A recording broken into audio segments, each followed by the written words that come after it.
We actually had an issue with our refrigerator back in September. I watched what he was doing. We struck up a conversation about the appliance repair industry and definitely how much you can make while you're doing it. I spent 22 years in the Air Force. I wanted to have the opportunity to work for myself and answer to myself. Reason I chose this over truck driving is I have a family at home, and this allowed me the opportunity to stay put, have more opportunity to be at home.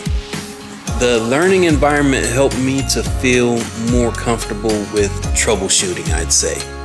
Once I came through the academy and learned about the micrometer and the principles of electricity, now I do the same thing and I'm not frying myself.